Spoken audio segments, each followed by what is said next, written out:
के विवेकानंद स्कूल की कक्षा 12वीं की छात्रा खुशी जैन आपसे प्रश्न पूछना चाहती हैं। ये अच्छी बात है, खुशी से शुरू हो रहा है। 2 वर्षों से हम अपनी पढ़ाई ऑनलाइन मोड में कर रहे हैं। इंटरनेट के इस्तेमाल से हम में से बहुत से बच्चों में सोशल मीडिया और ऑनलाइन गेमिंग की एडिक्शन सी हो गई है। इस स्थिति से बाहर निकलने के लिए क्या करें? How to stay motivated and succeed when we have so many of backlog. Thank you, sir. एक साथ आप लोगों ने इतना सवाल पूछ लिए हैं कि ऐसा लग रहा है कि मुझे ही पैनिक से गुजरना पड़ेगा। थोड़ा अपने आप को पूछिए कि जब आप ऑनलाइन रीडिंग करते हैं तो सचमुच में रीडिंग करते हैं कि रील देखते हैं?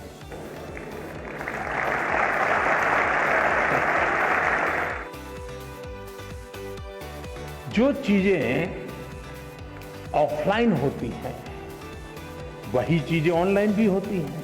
इसका मतलब है कि माध्यम समस्या नहीं है, मन समस्या है।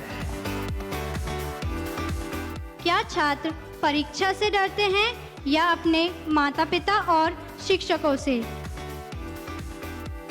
परीक्षा जीवन का एक सहज हिस्सा है, हमारी विकास यात्रा का छोटे छोटे पड़ाव है और उस पड़ाव से हमें गुजरना है। हम गुजर चुके हैं।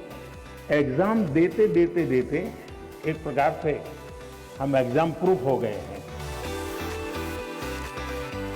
दिन भर में कुछ पल ऐसे निकालिए कि जब आप ऑनलाइन भी नहीं होंगे, ऑफलाइन नहीं होंगे, इनर लाइन होंगे। हमारे 8वीं 10वीं कक्षा के बच्चे 3D प्रिंटर बना रहे हैं। आनंद आ रहा है कि हमारे 8वीं 10वीं कक्षा के बच्चे वैदिक मैथमेटिक्स का ऐप चला रहे हैं और दुनिया भर के स्टूडेंट उनसे सीख रहे हैं। मैं परीक्षा संबंधी तनाव से कैसे निपटूं? अगर मेरे अंक अच्छे नहीं आए तो क्या होगा?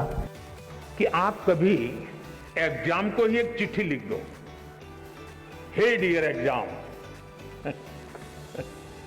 और उसको लिखो, और तुम क्या समझते हो, मैंने ये तैयारी की है, मैंने ये तैयारी की है, मैंने ये मेहनत की है, मैंने इतना प्रयास किया है, मैंने ये पढ़ा है, मैंने ये लिखा है, मेरी इतनी नोटें भरी हुई है, मैं टीचर के साथ इतने घंटे बैठा हूं, मैंने मम्मी के साथ इतना समय बिताया है, मैं मेरे पड़ोसी के छात्र ने अच्छा काम किया तो उसके जाकर, अरे मैं इतना सीख करके आया हूं, तुम कौन होते हो मेरा मुकाबला करने वाले?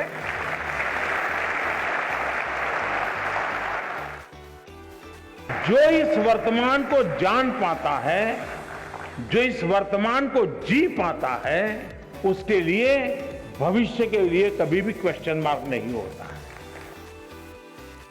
इसका मतलब कि आप पर प्रेशर है टीचर का, आप पर प्रेशर है पेरेंट्स का, और इसलिए आपको उलझन है कि मैं मेरे लिए कुछ करूं कि उनके कहने पर करूं। अब उनको समझा नहीं पा रहे हैं और मैं अपना छोड़ नहीं पा रहा हूं। ये आपकी चिंता मैं महसूस कर रहा हूं। मुझे समाज से भी यही आग्रह है कि आप बेटे बेटी में कोई अंतर मत कीजिए, दोनों को समान अवसर दीजिए। और मैं कहता हूं शायद समान इन्वेस्टमेंट से ही, समान अवसर से ही अगर बेटा 19 करेगा तो बेटी 20 करेगी।